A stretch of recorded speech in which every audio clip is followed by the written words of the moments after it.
सुबह के ठीक 11 बजे थे।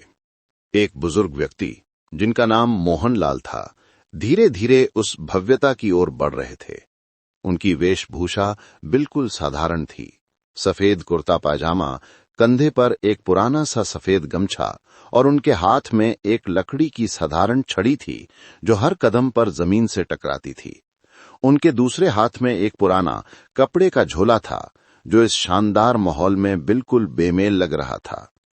जैसे ही मोहनलाल होटल के मुख्य स्वचलित कांच के गेट के पास पहुंचे, गेट पर तैनात कड़क वर्दी वाला गार्ड, जिसका नाम दिनेश था, तुरंत सतर्क हो गया।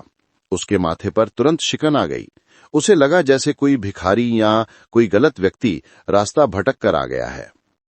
गार्ड दिनेश सामने आकर रास्ता रोकते हुए मोहनलाल से कहता है, बाबा, आप यहां कहां आ गए? क्या काम है आपका यहां? यह कोई धर्मशाला नहीं है। मोहनलाल ने अपनी छड़ी जमीन पर टिकाई और एक हल्की सहज मुस्कान के साथ गार्ड की ओर देखा। उनकी आंखें धैर्य और शांति से भरी थीं। मोहनलाल हल्की मुस्कान के साथ गार्ड दिनेश से कहते हैं, बेटा, मेरी यहां बुकिंग है, बस उसी के बारे में पूछना था। यह शहर का सबसे बड़ा होटल है ना? गार्ड दिनेश ने पल भर मोहनलाल को घूरा, फिर वो जोर से हंसा। उसकी हंसी में मजाक और तिरस्कार भरा था। उसने तुरंत अपनी वॉकी टॉकी पर अपने साथी से बात की। गार्ड दिनेश अपने साथी से मजाकिया लहजे में कहता है, अरे देखो तो, ये बाबा कह रहे हैं इनकी यहां बुकिंग है। लगता है इन्हें किसी ने गलत पता दे दिया है। गार्ड दिनेश फिर मोहनलाल की ओर मुड़ता है और कठोरता से कहता है, बाबा देखो, आपसे जरूर कोई गलती हुई है। शायद आपको किसी ने गलत पता दे दिया है, क्योंकि ये होटल बहुत ही लग्जरी है। यहाँ बड़े बड़े बाबू लोग आते हैं। कोई आम आदमी इसको अफोर्ड नहीं कर सकता। आपकी जैसी वेशभूषा के लोग तो इस होटल की एक रात का किराया भी नहीं दे सकते। ये बातचीत अंदर लॉबी के रिसेप्शन काउंटर पर खड़ी रिसेप्शनिस्ट प्रिया सक्सेना ने सुन ली। प्रिया सक्सेना ने डिजाइनर सूट पहन रखा था और उनका आत्मविश्वास उनके चेहरे पर साफ झलक रहा था। लेकिन वो आत्मविश्वास घमंड में परिवर्तित हो चुका था। उसने अपनी नजरें मोहनलाल पर डाली। प्रिया सक्सेना सिर से पांव तक मोहनलाल को देखती है। वो उनकी सादी वेशभूषा, पुराने झोले और छड़ी को देखती है। उसके होठों पर एक हल्की मुस्कान तैर गई। ये मुस्कान स्वागत की नहीं, बल्कि ताने और उपेक्षा की थी। प्रिया सक्सेना रिसेप्शन काउंटर से ही तेज आवाज में मोहनलाल से कहती है, बाबा, मुझे नहीं लगता कि आपकी कोई बुकिंग इस होटल में होगी। ये होटल बहुत महंगा है। शायद आप गलत जगह आ गए हैं। आप बाहर जाके किसी और होटल में देखिए। मोहनलाल ने उस उपेक्षा को बड़ी सहजता से ग्रहण किया। उनके चेहरे पर कोई शिकन नहीं आई। उन्होंने उसी शांत संयमित तरीके से जवाब दिया। मोहनलाल उसी सहजता से प्रिया सक्सेना से जवाब देते हैं, बेटी, एक बार चेक तो कर लो। शायद मेरी बुकिंग यहीं हो। मुझे किसी ने यहीं का पता दिया था। प्रिया ने लापरवाही से अपने कंधे उचकाए। उसे लगा कि वो एक जरूरी क्लाइंट के समय को बर्बाद कर रही है। प्रिया सक्सेना बेमन से मोहनलाल से कहती है, ठीक है बाबा, इसमें समय लगेगा। हमारी बुकिंग फाइल्स को चेक करने में कम से कम आधा घंटा लगेगा। आप वेटिंग एरिया में जाकर बैठ जाइए। यहां खड़े होकर होटल की इमेज खराब मत कीजिए। मोहनलाल ने सिर हिलाया और धीरे धीरे वेटिंग एरिया की ओर बढ़े।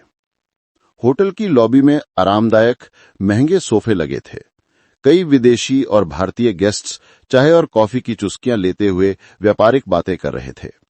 जैसे ही मोहनलाल धीरे धीरे वेटिंग एरिया की एक कोने वाली कुर्सी की ओर बढ़े, लॉबी में मौजूद कई गेस्ट्स उन्हें अजीब नजरों से घूरने लगे। उनकी फुसफुसाहटें लॉबी के सन्नाटे को तोड़ रही थीं। एक गेस्ट धीरे से अपने साथी से फुसफुसाते हुए कहता है, लगता है मुफ्त का खाना खाने आया है। इसे गेट पर ही क्यों नहीं रोक दिया गया? कोई और गेस्ट जोर से बोल पड़ता है, इसकी तो औकात भी नहीं है कि यहां का एक गिलास पानी भी खरीद सके। इन लोगों के लिए तो फुटपाथ है। मोहनलाल ने यह सब सुन लिया, लेकिन वे चुप रहे। वो कोने में रखी एक साधारण कुर्सी पर बैठ गए। उन्होंने अपना पुराना झोला जमीन पर रखा और दोनों हाथ अपनी छड़ी पर टिकाकर खामोश बैठे रहे। उनकी आंखों में अथाह धैर्य था। लॉबी का माहौल अजीब हो चुका था। लोग अब चाय और कॉफी की चुस्कियां लेते हुए उन्हीं की तरफ इशारा करके बातें बना रहे थे। एक छोटे बच्चे ने अपनी मां से मासूमियत से पूछा, मम्मी, ये बाबा यहां क्यों बैठे हैं? ये तो होटल वाले जैसे नहीं दिखते। मां बच्चे से बोली, बेटा, सब किस्मत की मार है। जब किस्मत साथ ना दे तो हर किसी की सुननी पड़ती है। इन्हें यहां बैठने की अनुमति भी इसी वजह से मिली होगी। इसी बीच प्रिया सक्सेना लॉबी से गुजरी। उसने एक बार फिर उपेक्षा से मोहनलाल को देखा। प्रिया सक्सेना अपने साथी स्टाफ से धीरे से कहती है, पता नहीं मैनेजर साहब क्या कहेंगे, ऐसे लोगों को यहां बिठाना भी रिस्क है, होटल की इमेज खराब हो रही है। साथी स्टाफ हंसते हुए जवाब देता है, कोई बात नहीं, कुछ देर बाद ये खुद ही उठकर चला जाएगा, थक जाएगा, भूख लगेगी तो चला जाएगा।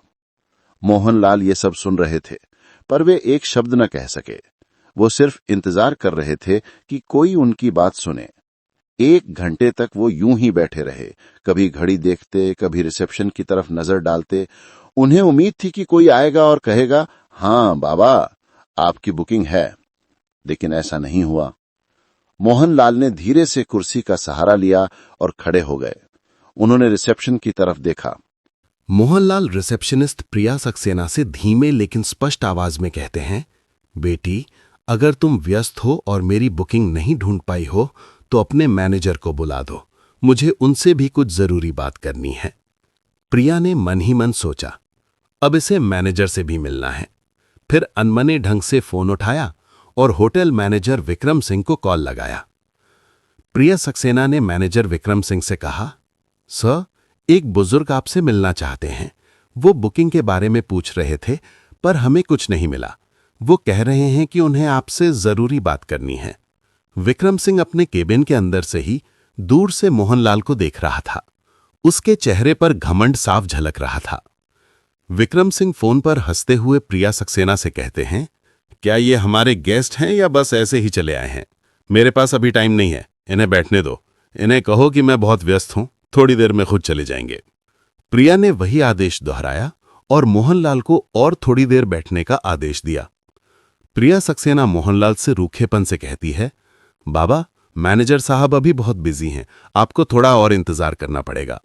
मोहनलाल ने गहरी सांस ली और फिर से उसी कोने की कुर्सी पर बैठ गए। सारी नजरों का बोझ उनके कंधों पर था, लेकिन उनकी आंखों में अब भी वही सब्र था, मानो कह रहे हों, सच को छिपाया जा सकता है पर रोका नहीं जा सकता। इसी बीच वहां एक छोटा कर्मचारी आया। नाम था सूरज वर्मा। वो होटल का बेल बॉय था। उसने मोहनलाल को देखा। लॉबी में सब उनका मजाक उड़ा रहे थे, लेकिन सूरज की आंखों में उनके लिए सम्मान था। सूरज वर्मा धीरे से मोहनलाल के पास आकर उनसे कहता है, बाबा, आप कब से बैठे हैं? क्या किसी ने आपकी मदद नहीं की? मैं बेल बॉय हूं, लेकिन अगर मैं कुछ कर सकता हूं तो बताइए। मोहनलाल ने मुस्कुराकर उसकी ओर देखा। मोहनलाल मुस्कुराकर सूरज से कहते हैं, बेटा, मैं मैनेजर से मिलना चाहता हूं, पर लगता है वो व्यस्त हैं। मेरी बुकिंग की बात है। सूरज का चेहरा कस गया। सूरज वर्मा मोहनलाल से आत्मविश्वास से कहता है, बाबा, आप चिंता मत करो, मैं अभी उनसे बात करता हूं। मैं उन्हें बताता हूं कि आप कब से इंतजार कर रहे हैं। मोहनलाल ने सिर हिलाया और सूरज को आशीर्वाद देते हुए कहते हैं, तुम्हारा बहुत धन्यवाद, भगवान तुम्हें सुखी रखे। सूरज तेज कदमों से मैनेजर के केबिन की ओर गया। दरवाजे पर पहुंचते ही उसने नॉक किया और अंदर चला गया। विक्रम सिंह ने इशारे से पूछा, क्या बात है, तुम्हें काम नहीं है क्या?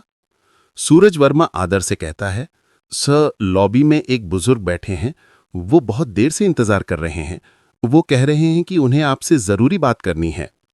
विक्रम सिंह ने भौहें चढ़ाईं। विक्रम सिंह ठंडी और कठोर आवाज से सूरज से बोला, सूरज, तुम्हें कितनी बार कहा है कि फालतू लोगों से दूर रहो। वो कोई गेस्ट नहीं है, शायद भूला भटका कोई आया है। तुम्हें अपनी ड्यूटी पता नहीं है? सूरज वर्मा ने धीरे से कहा, लेकिन सर, उन्होंने कहा है कि उन्हें आपसे बहुत जरूरी बात करनी है। विक्रम सिंह जोर से हंस पड़ा। अरे जरूरी बात? तुम्हें अंदाजा भी है यहां कितने करोड़ का कारोबार होता है, और तुम मुझे ऐसे बाबा से मिलवाना चाहते हो? तुम्हारा काम गेस्ट का सामान उठाना है, मैनेजर का समय बर्बाद नहीं। जाओ अपना काम करो। सूरज चुप रहा, लेकिन अंदर से दुखी था। उसने सोचा कि इंसान को उसकी शक्ल देखकर कैसे ठुकराया जा सकता है।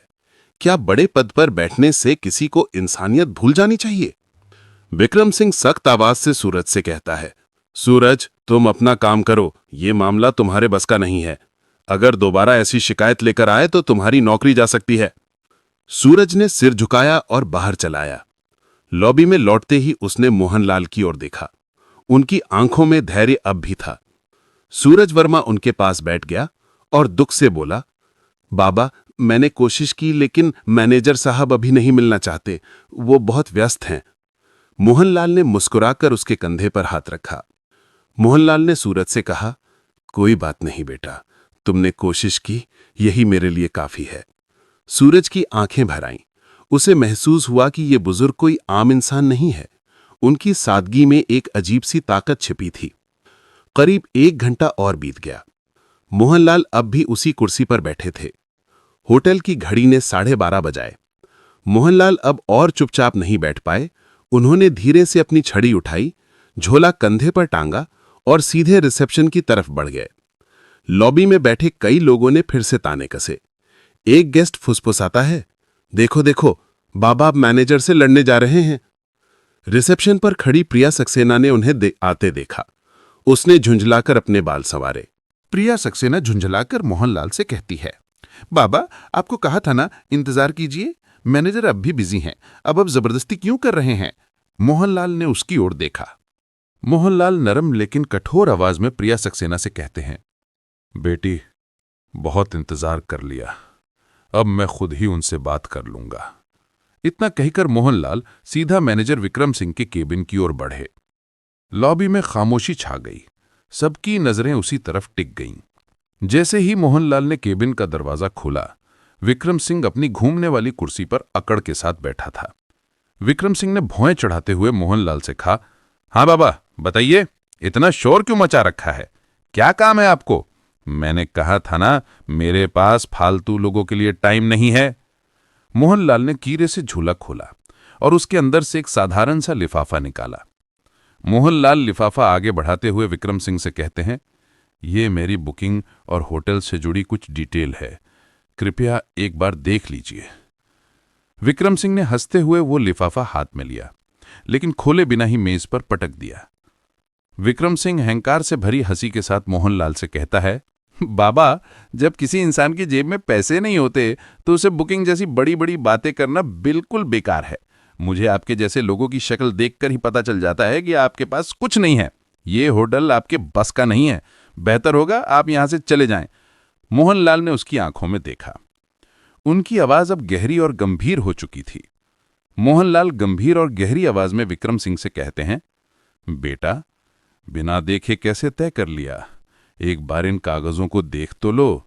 सच्चाई अक्सर वैसी नहीं होती जैसी दिखती है। विक्रम सिंह कुर्सी पर पीछे झुकते हुए हंसकर मोहनलाल से बोला, बाबा, मुझे किसी कागज को देखने की जरूरत नहीं है। मैं सालों से इस होटल को संभाल रहा हूं। लोगों की शक्ल देखकर ही पहचान लेता हूं कि किसकी क्या औकात है। आपकी शक्ल कहती है आपके पास कुछ भी नहीं है।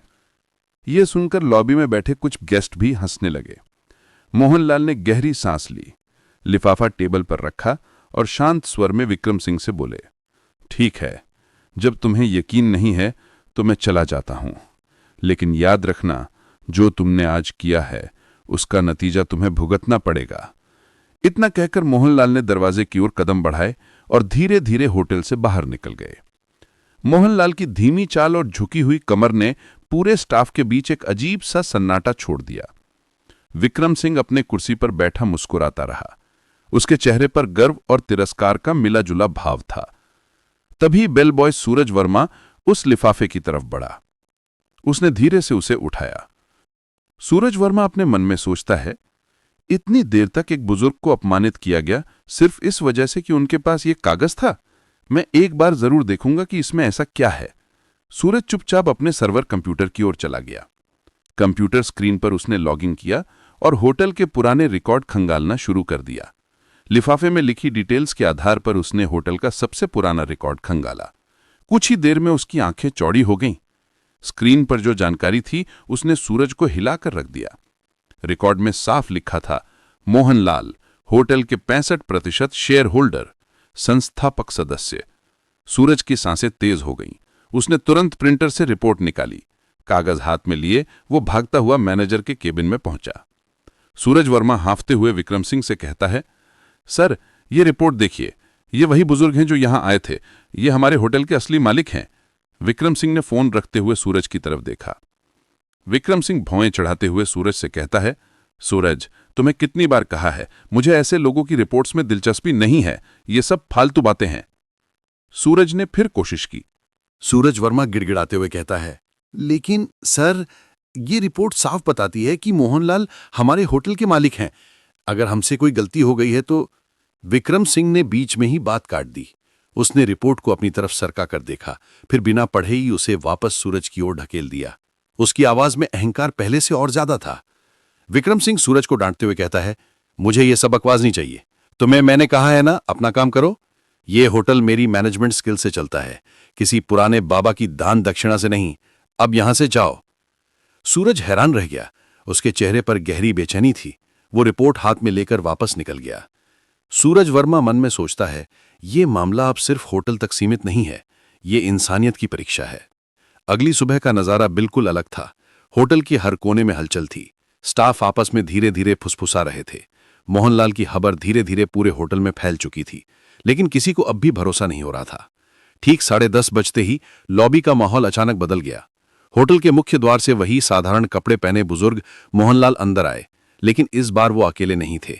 उनके साथ एक सूट बूट पहना अधिकारी था, जिसके हाथ में काले रंग का ब्रीफकेस था। सभी की नजरें एक ही पल में उसी दिशा में टिक गईं। गार्ड, रिसेप्शनिस्ट, वेटर सब सन्नाटे में खड़े रह गए। कल जिन्हें सबने अनदेखा किया था, आज वही शख्स होटल में किसी सम्राट की तरह प्रवेश कर रहे थे। मोहनलाल ने सीधे हाथ से इशारा किया। आवाज में अब कोई नरमी नहीं थी, बल्कि एक आदेश की कठोरता थी। मोहनलाल कठोर आवाज में आदेश देते हैं, मैनेजर को बुलाओ। थोड़ी ही देर में विक्रम सिंह बाहर आया। उसके चेहरे पर हल्की घबराहट थी, लेकिन अहंकार अब भी बाकी था। विक्रम सिंह आधा मुस्कुराकर मोहनलाल से कहता है, जी बोलिए बाबा, आज फिर आ गए? क्या कोई नई कहानी लेकर आए हैं? मोहनलाल ने उसकी आंखों में देखा। मोहनलाल ठंडी आवाज में विक्रम सिंह से कहते हैं, विक्रम सिंह, मैंने कल ही कहा था तुम्हें अपने कर्मों का नतीजा भुगतना पड़ेगा। आज वो दिन आ गया है। मोहनलाल के साथ आए अधिकारी ने ब्रीफकेस खोला, उसमें से मोटी फाइल निकाली और सबके सामने टेबल पर रख दी। अधिकारी जोर से और स्पष्ट रूप से घोषणा करते हुए कहता है, ये डॉक्यूमेंट साफ बताते हैं इस होटल के 65% शेयर मोहनलाल के नाम पर हैं। असल मालिक वही हैं। पूरा स्टाफ स्तब्ध रह गया। प्रिया सक्सेना के हाथ कांपने लगे। मोहनलाल ने अपनी छड़ी जमीन पर टिका दी। उनकी आवाज अब तेज और दृढ़ थी। मोहनलाल दृढ़ता से विक्रम सिंह से कहते हैं, विक्रम सिंह, आज से तुम इस होटल के मैनेजर नहीं रहोगे। तुम्हारी जगह अब सूरज वर्मा इस पद को संभालेगा। विक्रम गुस्से से कांपते हुए बोला। विक्रम सिंह कांपते हुए मोहनलाल से विरोध करता है, आप होते कौन है मुझे हटाने वाले? ये होटल मैं सालों से चला रहा हूं। मोहनलाल गरजते हुए जवाब देते हैं, ये होटल मैंने बनाया है। इसकी नींव मेरी मेहनत से रखी गई थी। मैं चाहूं तो तुम्हारे पास धन नहीं था, लेकिन दिल में इंसानियत थी। यही असली काबिलियत है, इसलिए तुम इस पद के हकदार हो। सूरज की आंखों से आंसू बह निकले। सूरज वर्मा भावुक होकर मोहनलाल से कहता है, साहब, मैंने तो बस इंसानियत निभाई थी। मोहनलाल मुस्कुराकर सूरज से कहते हैं, यही सबसे बड़ी योग्यता है बेटा। फिर उन्होंने रिसेप्शनिस्ट प्रिया सक्सेना की ओर देखा। मोहनलाल कठोरता से प्रिया सक्सेना से कहते हैं, प्रिया, तुम्हारी यह गलती पहली है, इसलिए तुम्हें माफ कर रहा हूं, लेकिन याद रखना, इस होटल में कभी किसी को उसके कपड़ों से मत आंकना। हर इंसान की इज्जत बराबर है। प्रिया ने हाथ जोड़ लिए और रोते हुए कहा, मुझे माफ कर दीजिए, आगे से ऐसा कभी नहीं होगा। मोहनलाल ने चारों तरफ देखा और ऊंची आवाज में कहा, सुन लो सब लोग, ये होटल सिर्फ अमीरों का नहीं है। यहां इंसानियत ही असली पहचान होगी। जो भी अमीर गरीब का फर्क करेगा, वो इस जगह पर रहने लायक नहीं होगा। लॉबी में मौजूद गेस्ट्स ने जोरदार तालियां बजाईं। हर कोई मोहनलाल को सम्मान की नजरों से देख रहा था। मोहनलाल अंत में अपना संदेश देते हैं, असली अमीरी पैसे में नहीं, सोच में होती है। अगर सोच बड़ी हो तो इंसान खुद ही बड़ा बन जाता है। इतना कहकर वो अधिकारी के साथ होटल से बाहर निकल गए। पीछे खड़े स्टाफ और गेस्ट्स देर तक उनकी ओर देखते रहे और मन ही मन सोचते रहे कि मालिक ऐसा होना चाहिए जो दूसरों को उनकी इंसानियत से पहचाने, ना कि उनके कपड़ों से।